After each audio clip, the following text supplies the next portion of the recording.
Hey guys, what's going on?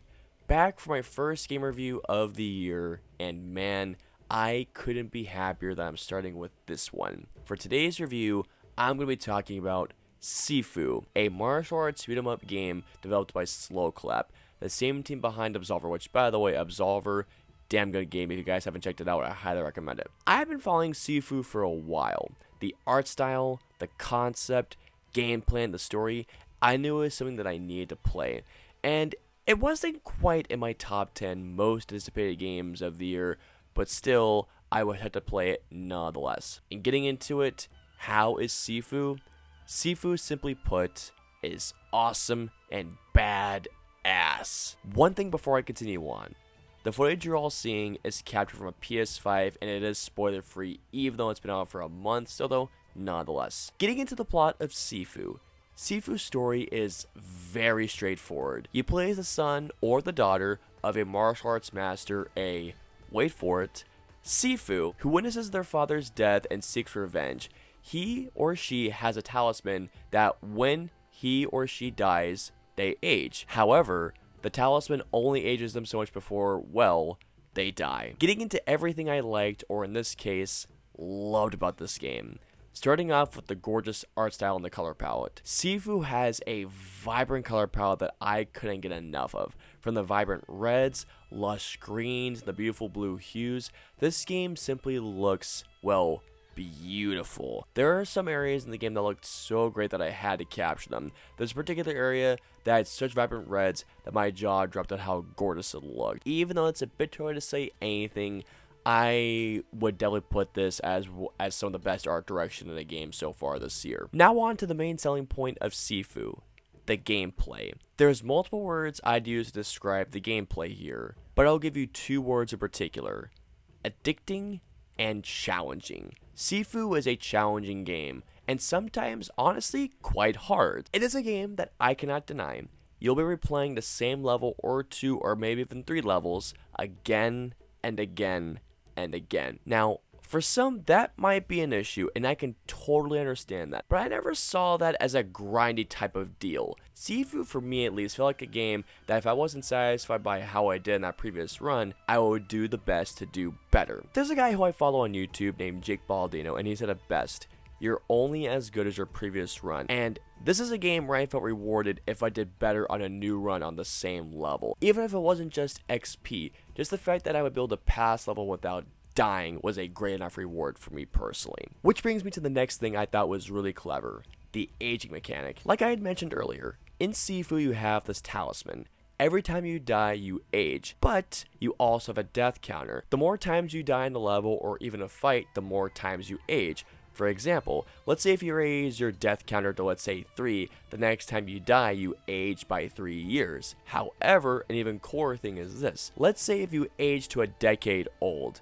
The bad thing is, I will say, you do have slightly less health. However, you happen to hit harder than your previous decade of health. So it's definitely a benefit to age. At the same time, there is a caveat, which I thought was really clever. But something that Sifu does do, and I love this. Let's say if your death counter was like, let's say 1, if you pass a certain fight and you don't die, your death counter will go back to 0. Continuing on with the gameplay. The best way I can describe the gameplay is a comparison to a movie. Sifu kind of feels like The Raid 2, and there's even a part that screams old boy.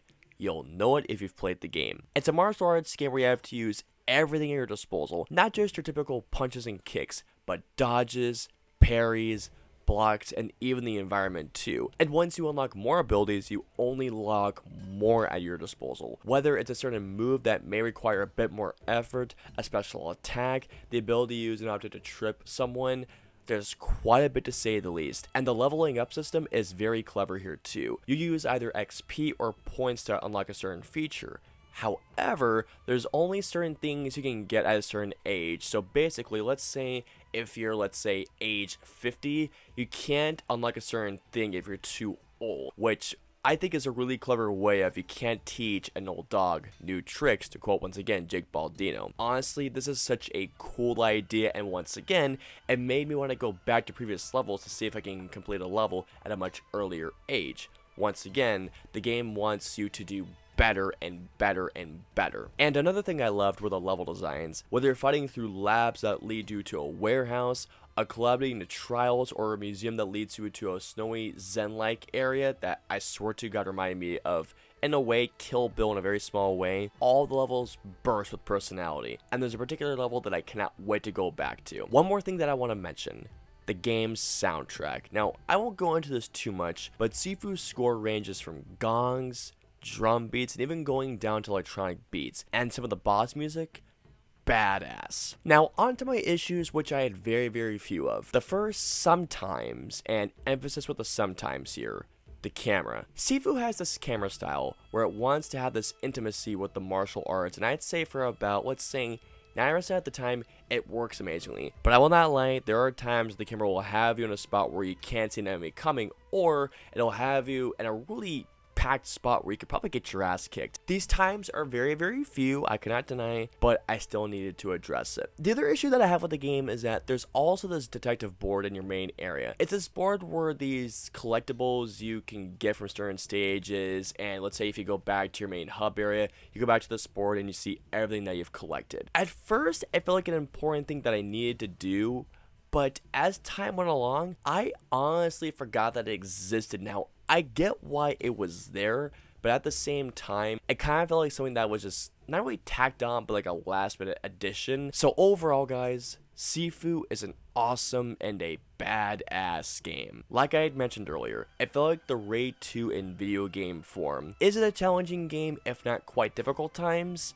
Yes, but it is a game that encourages you to do better and better every time you do a level. And man, do the rewards feel great, and I cannot wait to play this game even more, so hopefully gain that platinum trophy. All in all, I'm going to give Sifu a 9.5 out of 10. I've had such an amazing time with Sifu, but I know I'm not even close to putting this game down, and now it's on the road to the platinum. So comment down below and let me know, have you guys played Sifu? What did you think? Let me know below. If you guys want to follow me on social media, I'm on Facebook, Twitter, Instagram, and Twitch. I'm also on Snapchat, so if y'all want to follow me on all those social media platforms, all the links in the usernames in the description below. And that's going to wrap it up for my review of Sifu. I hope you all enjoyed it. If so, please hit that like button, also subscribe, and don't forget to hit that notification bell for when my latest video game review goes live.